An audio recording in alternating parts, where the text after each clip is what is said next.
धृतराष्ट्र महाराज विचित्रवीर्य की पहली पत्नी अंबिका के पुत्र और महाभारत के प्रमुख पात्रों में से एक थे। कहा जाता है कि इनका जन्म महर्षि वेद व्यास के वरदान स्वरूप हुआ था।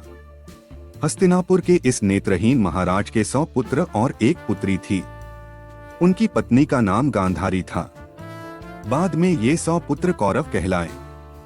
दुर्योधन और दुःशासन क्रमशः पहले 2 पुत्र थे। इसके बारे में तो ज्यादातर लोगों को पता ही होगा, लेकिन आज हम महाभारत से जुड़ी आपको एक ऐसी बात बताने जा रहे हैं जिसके बारे में शायद ही किसी को पता होगा। आइए सबसे पहले जानते हैं धृतराष्ट्र के अंधे होने के पीछे का रहस्य। कुछ लोगों के अनुसार धृतराष्ट्र अपने जन्म से ही अंधे थे, लेकिन बहुत कम लोग जानते हैं कि दरअसल धृतराष्ट्र अपने पूर्व जन्म में एक बहुत दुष्ट राजा हुआ करते थे। एक दिन उन्होंने देखा कि नदी में एक हंस अपने बच्चों के साथ आराम से घूम रहा है।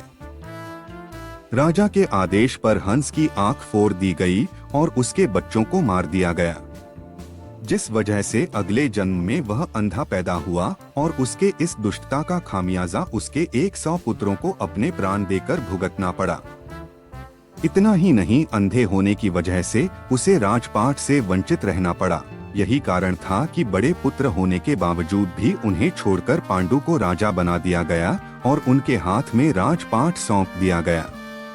बता दें कि धृतराष्ट्र बल विद्या में बहुत ही श्रेष्ठ थे, तो वहीं पांडु धनुर्विद्या में।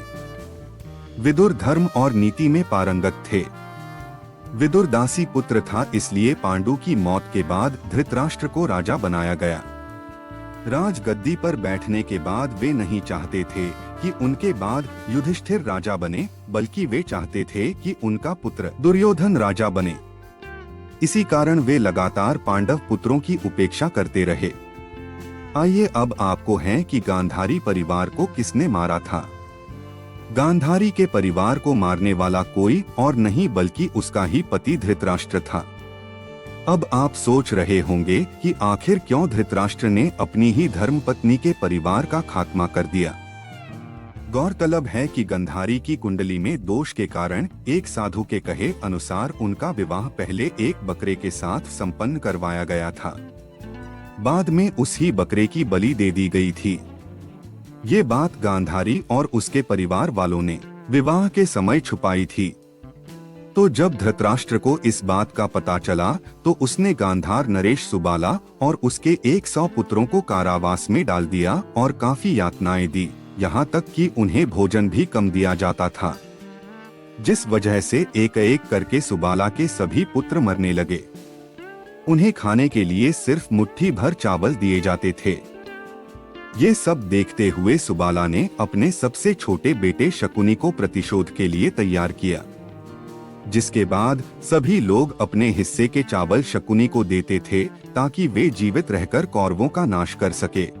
मृत्यु से पहले सुबाला ने धृतराष्ट्र से शकुनी को छोड़ने की विनती की, जो धृतराष्ट्र ने मान ली। सुबाला ने शकुनी को अपनी रीढ़ की हड्डी का पासे बनाने के लिए कहा, वही पासे कौरव वंश के नाश का कारण बने। बाहर निकलने के बाद शकुनी ने पहले तो हस्तिनापुर में सबका विश्वास जीता और 100 कौरवों का अभिभावक बना। उसने न केवल दुर्योधन को युधिष्ठिर के खिलाफ भड़काया बल्कि महाभारत के युद्ध का आधार भी बनाया। ऐसे ही रोचक और रहस्यात्मक तथ्यों के लिए आप हमारे चैनल को सब्सक्राइब करें और बेल आइकन को प्रेस करें ताकि हमारी सभी वीडियो का नोटिफिकेशन आप तक पहुंच जाए।